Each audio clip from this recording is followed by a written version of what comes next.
لا الہ الا اللہ۔ اب ہم چلتے ہیں مائک نمبر 2 پر۔ مائک نمبر 2 پر اگر کوئی غیر مسلم بھائی ہیں تو وہ اپنا سوال کر سکتے ہیں مائک نمبر 2 سے۔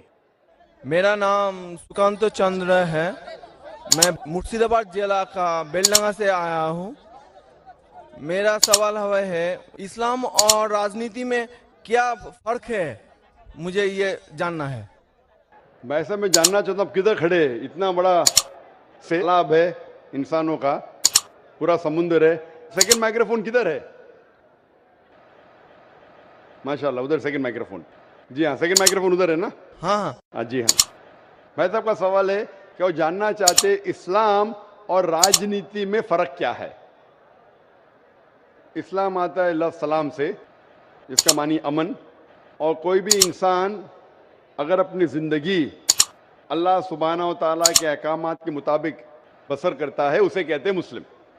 اسلام مطلب امن حاصل کرنا اللہ سبحانہ و تعالیٰ کے احکامات پہ عمل کرنے کے بعد۔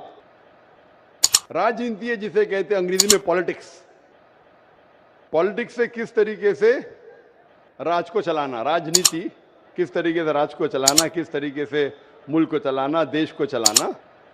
اسلام ایک مکمل دین ہے۔ اسلام has the solution to all the problems of humanity۔ اسلام ایک مکمل دین ہے، وہ صرف کچھ چیزوں کے بارے میں ذکر نہیں کرتا بلکہ مکمل دین ہے جو ایک انسان کو کس طریقے سے زندگی بسر کرنا چاہیے اس دنیا میں اس کے بارے میں ذکر کرتا ہے۔ یہ پالیٹکس لفظ جو ہے آج کی تاریخ میں پالیٹکس اکثر گندا ہو چکا ہے، تو لوگ جب پالیٹکس بولتے ہیں تو لوگ سمجھتے ہیں یہ گندا شبد ہے، لیکن اسلام میں الحمدللہ کس طریقے سے دیش پہ حکومت کرنا اس کے بارے میں بھی ذکر ہے۔ آج کی پالیٹکس اور اسلام میں زمین آسمان کا فرق ہے، لیکن اسلام میں پالیٹکس ہے، اسلام مانتا ہے خلافت میں ایک خلیفہ ہوتا ہے، اور وہ خلیفہ جو ساری خلافت میں اونچا درجہ لگتا ہے وہ ڈیسیشن لیتا ہے بیسڈ آن قرآن اینڈ صحیح حدیث۔ تو قرآن جس طریقے سے ہر ملک کا ایک کانسٹیٹیوشن ہوتا ہے، آخری کانسٹیٹیوشن دنیا کا یہ قرآن از دا ورلڈ کانسٹیٹیوشن، ساری دنیا کا کانسٹیٹیوشن قرآن ہے۔ کس طریقے سے زندگی کو بسر کرنا چاہیے، کیا چیز فرض ہے، کیا چیز حرام ہے، کیا چیز مباح ہے،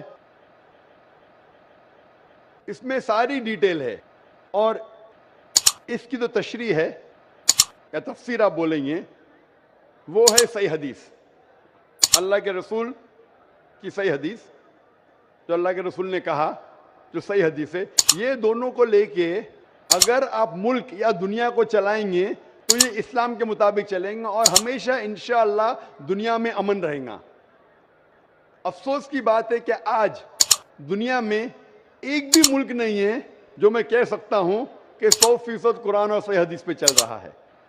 ایک وقت تھا محمد صلی اللہ علیہ وسلم کے دور میں اور ان کے انتقال کے بعد پہلے 4 خلفاء راشدین حضرت ابو بکر، حضرت عمر، حضرت عثمان، حضرت علی، may Allah be pleased with them all، یہ دور سب سے سنہرا دور تھا۔